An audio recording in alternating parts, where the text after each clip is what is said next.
हजुरको नाम चाहिँ के हो त? मेरो नाम निर्मला पट्रे बस्ने। ए यहाँ कतिवटा भैँसी थियो त पहिला? पहिला 70 वटा थियो। 60 वटा माउ अनि 10 वटा बच्चा। 10 वटा बच्चा थियो। 10 वटा बच्चा हुँदाखेरि अनि त्यो मरेपछि चाहिँ के गर्नुभयो? आफै मरेको? आफै मरेको। आफै मरे अनि खाल्डो खनेर गाडेको। उ त्यो खेत चाहिँ भर्छन् त होला। लगानी कसको थियो? तपाईहरु आफ्नै थियो? लगानी चाहिँ हाम्रो चाहिँ हैन 25 जनाको थियो। 25 जनाको लगानी। शेरवाला 25 जना हुनुहुन्थ्यो। अनि 25 जना शेरवाला हुनुहुन्थ्यो अनि 5 जना चाहिँ यहाँ काम गर्ने हुनुहुन्थ्यो। ए 5 जना काम गर्ने हुनुहुन्थ्यो। उहीले गर्नुहुन्थ्यो। दुध बेच्ने, लिने, ल्याउने, भैँसी पाल्ने, घाँस काट्ने सबै चाहिँ उहाँले गर्नुहुन्थ्यो। हामी त गर्दैनथ्यौँ पहिला गर्दैनथ्यौँ। त्यो मरेपछि उहाँले छोड्नुभयो अनि 2 जना पनि यहीँ बसेर मर्नुभयो। ए भनेपछि त्यसको लगानी चाहिँ उठेन कि उठेन पहिला? लगानी उठ्यो होला अलि, धेरै त उठेन, अलिअलि उठ्यो। नाफा चाहिँ भएन? नाफा चाहिँ भएन, पुरापुरी भयो। यो व्यक्तिगत थियो? सरकारबाट कुनै अनुदान आएको थियो कि थिएन? अनुदान पनि आयो। अनुदान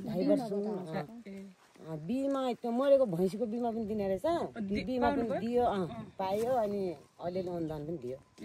अरू पनि थिए, कुखुरा पनि पालेको थिए अनि बौर पनि थिए, सबै चिज पालेको थिए। अहिले चाहिँ कतिवटा छ तपाईँहरूको भैँसी? त्यति 3टा मात्रै पाल्नु भएको छ।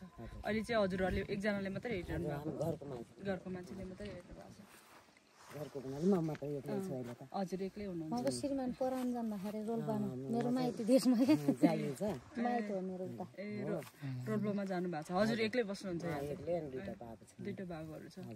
ए लास ल धन्यवाद। धन्यवाद हाम्रो कुरा सुनिदिनु भएकोमा। यो ठाउँको नाम अलिकति? यो ठाउँको नाम छिनमाङ झेउला, बानपा, बाक्सर बानपा, वडा नम्बर 1, सल्यान जिल्ला। सल्यान जिल्ला, बागचौर नगरपालिका, ठिङबाङ झेउला। कति वडा नम्बर? यो वडा नम्बर 1 हो नि हैन? वडा नम्बर 1। हस् धन्यवाद। उहाँको चाहिँ एकदमै देशको सरकारले चाहिँ कृषिको लागि लगानी गरिदिनुहोस् भनेर हाम्रो अनुरोध छ। किनभने उहाँले यति 70 वटा भैँसीहरू पाल्दै गर्दाखेरि सँगसँगै अरू पनि पशुहरू पाल्दै गर्दाखेरि सरकारले अनुदान दिएर पनि गर्नुभयो। तर विडम्बनाको कुरा अहिले चाहिँ 3टा मात्रै भैँसी छ।